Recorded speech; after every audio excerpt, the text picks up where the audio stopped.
Hello，大家好，今天又到了照顾爬虫的时间。那这是中丝缸，要铲一下它们的排泄物。其实这个环境比较干燥，那排泄物的话也会像这样结团，比较好清理，也没有很大的味道。那当然，如果你长期不清理的话，那另说。这个环境是参照西部中丝蜥的原生环境搭建的。可以看到它们两个很惬意的在这个树上休息晒太阳。我们可以摸一下它很乖，这只是个母的，另外一条是公的。这只小一点，但也没有发现出现过这种打架的这种情况，还是比较和谐的。我个人认为这个环境可能还是比较适合亚层或成铁，因为苗子我也没试过。那这个地上最上面的一层其实不是沙，是黄土块，所以也没有发生误食等这种情况。我一般1周清理一次。那喂食的话，可以看到其实我有喂面包虫，那当然还有喂蝗虫，还有杜比亚都有。一般可能面包虫会少一点，其他的像杜比亚会多一些。其实都还好，就吃面包虫其实也没有，只要适当的去吃，也不会有这种一些不好的现象出现。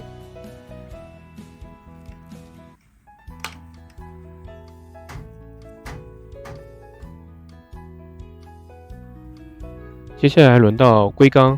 那龟缸的话，它照顾是比较简单的，就是给植物的叶片简单的喷一下水就可以了。土壤的水分是已经足够了，因为水会慢慢的通过这个造型土，渗进土里。这里我种的比较多的是北美洲和中美洲的一些植物。其实因为这个缸养的是白化的密西西比红耳龟，也就是市场上常见的这种巴西龟。当然它其实并不是真正巴西龟。所以这些植物也算是比较贴近主题。那另外一方面的话，就是这些植物的话，比较好养，然后呢也是比较能适应这种高湿度的一个土壤。这里我是把过滤去掉了，那底部铺的是火山石，水还算比较干净，但是水面上其实可以看到有一些油膜。主要是之前投喂过这种龟饲料的原因，所以说这种没有过滤的这种缸，其实还是不建议直接投喂龟饲料，还是可以投喂这种植物性的或者是一些虾这种饲料。这里我是其实有很多的那个芝麻瓶，但是已经被龟都吃光了。所以说这个芝麻瓶的繁殖速度也是赶不上这个龟干饭的速度它真的非常能吃可以看到龟在这里有2只。然后这是一颗这个水杨梅，也是刚种不久，其实叶子还没有就是生出来，但是它这个枝头上也能看到一点点的那种这个要长叶子的一个迹象。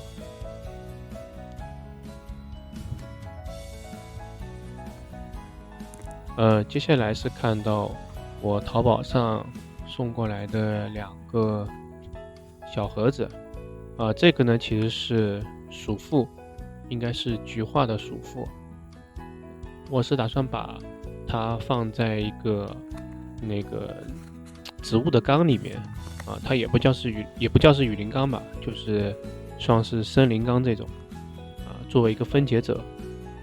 这里可以看到鼠妇比较小，但其实也是比较漂亮的橘色的一个。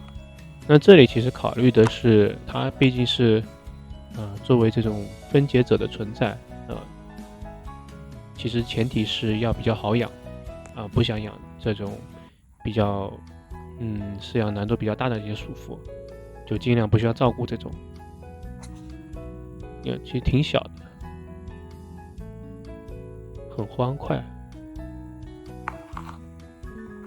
然后另外一个呢，这个是白腹跳虫，也是比较常见的跳虫，其实是一个非常好的一个分解者。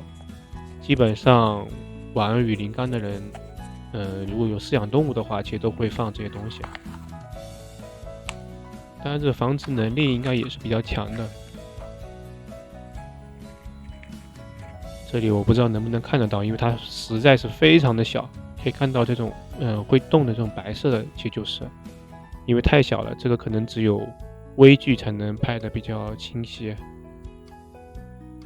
不知道能不能看得到，就这个黑色面上有个比较小的，我看看底部有没有。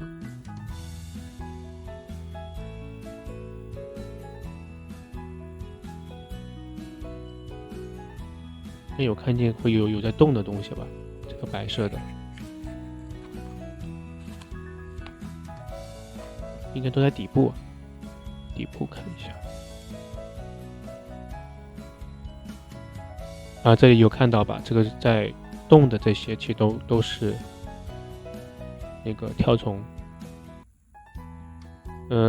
它其实能防止这种雨林缸的一个富营养化的一个这种情况，它可以去清理一些粪便啊，还有一些腐植物啊，还有包括一些真菌。其实像雨林缸，如果说比较潮湿的这种环境，其实很容易就是长毛，也就是长那种真菌的。那它其实可以很好的抑制这种真菌的生长。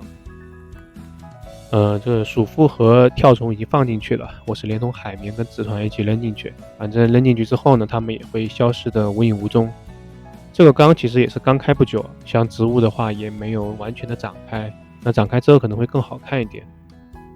这个缸其实已经有住户在里面了，那么具体住户是谁，那我就下一次再给大家介绍吧，留个悬念。那其实还有一些缸还没有照顾，那反正今天先到这里吧，谢谢大家观看。